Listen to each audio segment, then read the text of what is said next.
And the alleged gunman espoused something called the Great Replacement Theory in suspected writings online. For more on that, let's bring in Dr. Fleming, a sociology professor at Stony Brook University who has studied the issue.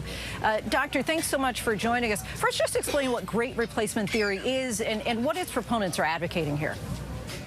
Sure. The ideology of the Great Replacement Theory, it's a white supremacist belief in a kind of conspiracy. It mixes together anti-Blackness, anti-Semitism, Islamophobia, and xenophobia. And again, it's this kind of conspiracy theory that Jewish people working alongside Black people and brown people and people defined as racial undesirables are attempting to replace white people, people who are defined as the right kind of white in the United States and in other countries, including in Europe. So it's a kind of mythology. It's based on a lot of historical misrepresentations, and it is a core belief in white supremacist activist circles. And what are the origins of this theory when it comes to American history? Is it something that's been around and ingrained in notions of white supremacy, or is this something that's relatively new?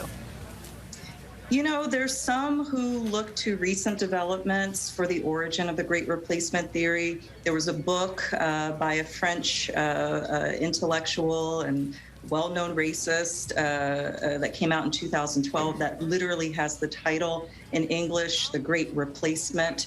You could go back also with French nationalism to 1900.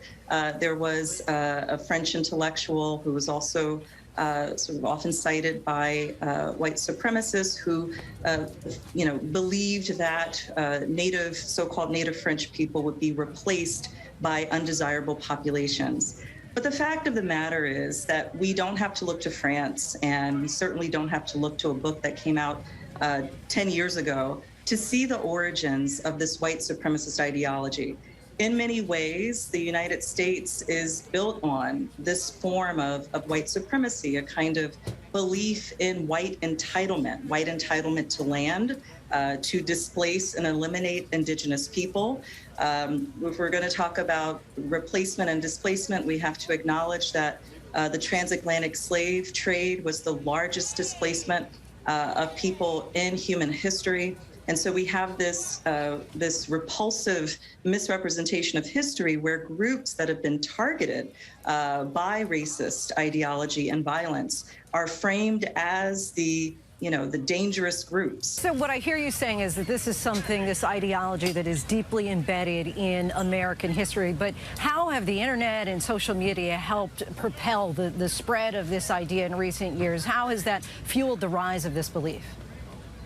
Yes, you've hit the nail on the head. The role of social media is new. So this is a long history, but what we're seeing with, white supremacists being able to live stream a mass murder on these platforms, this is a historically new phenomenon. And it is a very dangerous development, and it's one for which we have not collectively as a society held these tech companies and social media platforms accountable. The fact that this keeps happening, this was in many ways a copycat form of domestic terrorism, where they were inspired by other white supremacists who used social media and the internet in this way. And so a big question for us as a society in terms of moving forward is what's going to happen with regard to regulating and developing some mechanisms of accountability for companies that are profiting from hatred and the kind of ideology that's being spread online.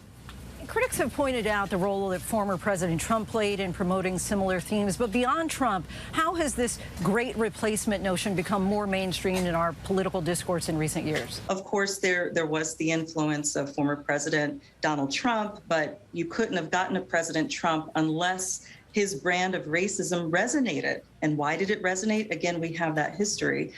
But we also have, prominent talking heads, Tucker Carlson, Fox News, making hundreds of references, a study has shown, hundreds of references to this kind of great replacement theory, notions of white genocide, which is also a key phrase used by white supremacists. This is being popularized and mainstreamed again by people like Tucker Carlson. So, you know, we have many figures, not just on the far right, but in mainstream conservative politics that are using this kind of discourse to foster hatred, to foster division. Dr. Crystal Fleming of Stony Brook University, we thank you so much for your time and your insight.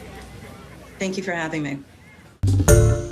Hi, everyone. George Stephanopoulos here. Thanks for checking out the ABC News YouTube channel. If you'd like to get more videos, show highlights, and watch live event coverage, click on the right over here to subscribe to our channel. And don't forget to download the ABC News app for breaking news alerts. Thanks for watching.